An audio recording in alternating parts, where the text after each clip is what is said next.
Steady now.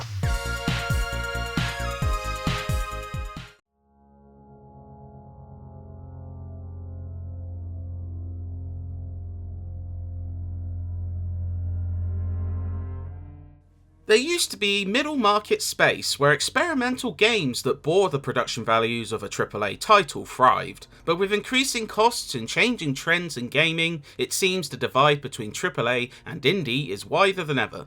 But Ninja Theory attempted to bring these games back with Hellblade: Senua's Sacrifice, boasting outstanding production values while telling the tale of a woman suffering from psychosis as she claws to bring her husband back from Viking hell. It's a memorable and emotional adventure that those with an open mind should find excellent, especially at its cheaper price point. There's nothing to go back to, and worse to look forward to. Why don't you join us? Maybe you too have a part to play in this story. Hellblade follows the titular character, Senua, as she enters the Norse underworld in an attempt to rescue her lover. But unlike traditional historical action games like God of War, it is not a tale of glory and vengeance, but suffering and struggle. And she will fulfill her vow,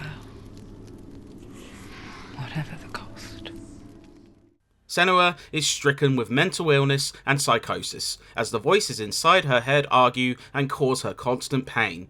It never feels like the world we trek through is on solid ground, with dark imagery and metaphorical nightmares leaving you on your toes. It's a haunting yet engrossing experience, one which feels tasteful and considerate while also nightmarish and shocking, and it's perhaps one of the strongest stories of the 8th gen.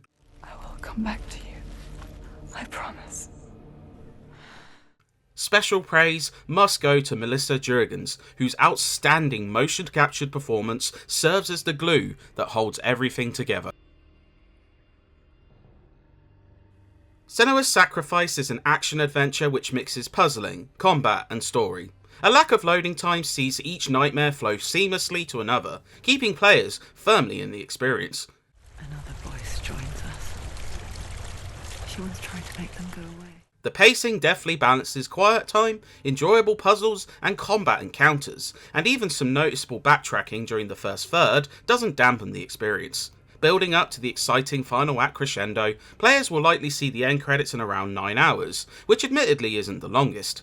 But Hellblade doesn't outstay its welcome, and it's more forgivable considering the cheaper price tag compared to bigger budget experiences. Additionally, with the prospect of collectibles that reward a hidden ending, players might find themselves diving in a second time. Only the dead dwell in Helheim, and that is where you must travel.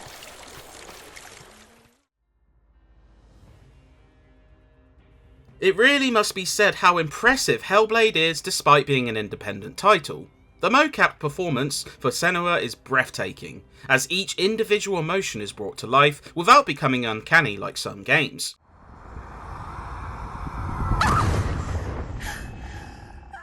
Though a tad linear at times, the environments are breathtaking, with excellent lighting, uncomfortable details, and some truly gut-wrenching visages, whether it's a corridor of hanging bodies, the frightening river of death, or the claustrophobic tunnels.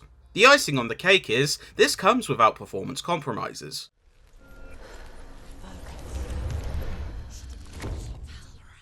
The sound is fantastic, utilising binaural audio, which especially comes to life with headphones.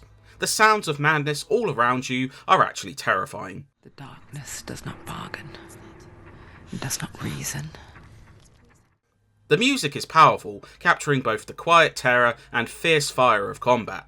The enemies are freaky too, as they scream with the deepness of a death metal singer.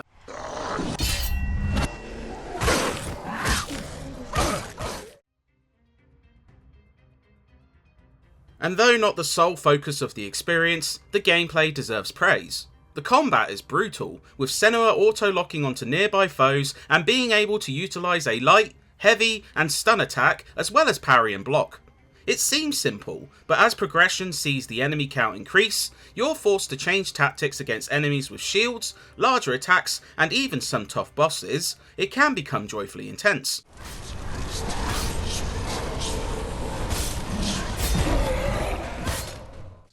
It is incredibly visceral, with enemies being left with sword slices in their skin and fountains of blood colouring the screen, adding weight to every strike. The only downside is the close quarters camera, which has a tendency to get stuck on walls or behind environmental scenery. Despite the dread you feel against the horrors of this nightmare though, the combat is a joy.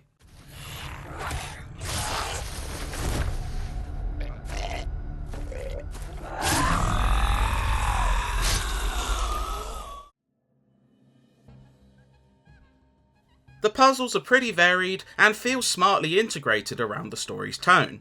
It's all about Senua twisting the environment to her advantage, such as doors which require special symbols to unlock. Here, you're forced to adjust your position, as well as objects in the environment, to create these symbols.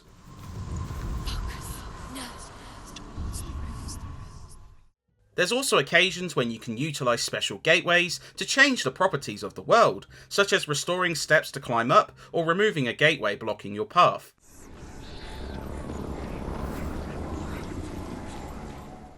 They're not the deepest puzzles you'll ever see, and certainly can't compete with games which focus on brain teasers, but they keep the pace well balanced with some necessary quiet time.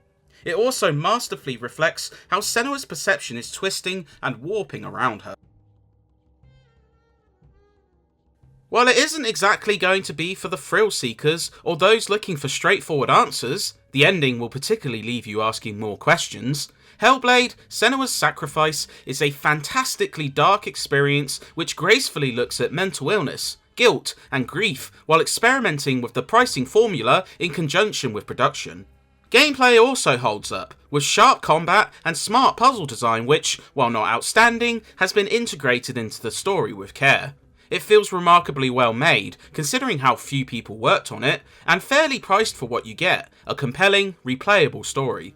Unless you're dead set against story-driven adventures, or are sensitive to the dark subject matter, this one is well worth your attention.